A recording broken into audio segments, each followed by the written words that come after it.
Le Tour de l'animal en 80 podcasts, un programme conçu et présenté par Eric Cobast, proposé par INSEC Grande École. Saison 8, les sujets possibles. Épisode 57, l'animal existe-t-il? L'analyse de l'énoncé. Cette saison 8 est un petit peu différente. Elle aborde en effet les sujets possibles et les éléments de méthode qui permettent de les traiter, qui permettent de mobiliser l'ensemble des connaissances acquises au cours des saisons précédentes. Alors voilà 10 podcasts, 10 au lieu des 8 habituels, pour marquer une pause très concrète avant de reprendre évidemment le cours de ce tour de l'animal. Il nous restera notamment l'aspect littéraire et artistique à évoquer au cours des saisons 9 et 10. Donc, 10 épisodes, les 5 premiers pour suivre les étapes dans la construction d'une dissertation. On va s'attacher à un sujet, un seul sujet en particulier.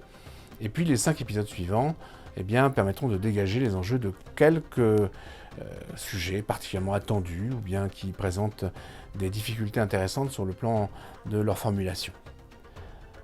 Notre sujet, épisode 57 et suivant, ce sera l'animal existe-t-il? L'animal existe-t-il? Alors tout d'abord, la méthode débute avec l'analyse de l'énoncé. Tout débute par l'analyse de l'énoncé. En réalité, l'exercice est d'abord un exercice de lecture. Analyser l'énoncé, c'est le décomposer, c'est aller dans le détail de cet énoncé, c'est saisir toutes les nuances qu'il porte. Savoir lire, disais-je. Savoir lire avant de montrer ensuite, bien sûr, que l'on sait écrire. Alors le plus souvent, le sujet pivote sur une notion à laquelle est associé le thème de l'année. Ici, la notion, elle est portée par le verbe exister.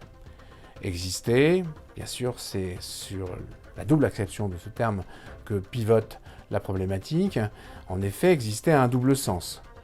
Exister signifie, de manière très concrète, être réel. Ce qui n'existe pas, le Père Noël par exemple, ne s'inscrit pas dans la réalité. Mais exister, c'est aussi un terme qui a un sens très fort, un sens presque philosophique. C'est le sens de se manifester.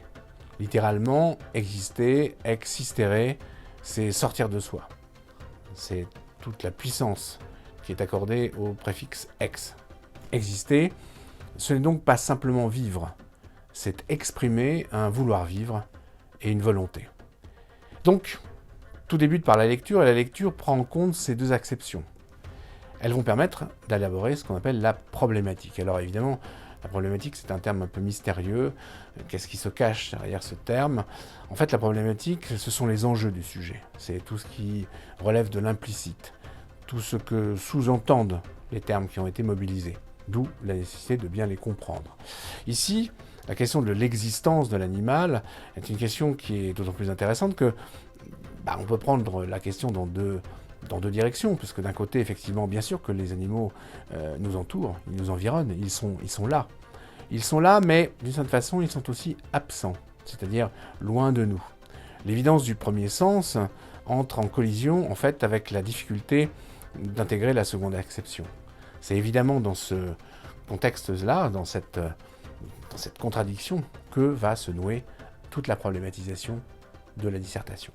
Donc, je résume, lire dans toute l'épaisseur des significations que l'énoncé nous laisse, et aussi, à partir de cette lecture, formuler un implicite, un sous-entendu, et le sous-entendu, ce sera notre problématique.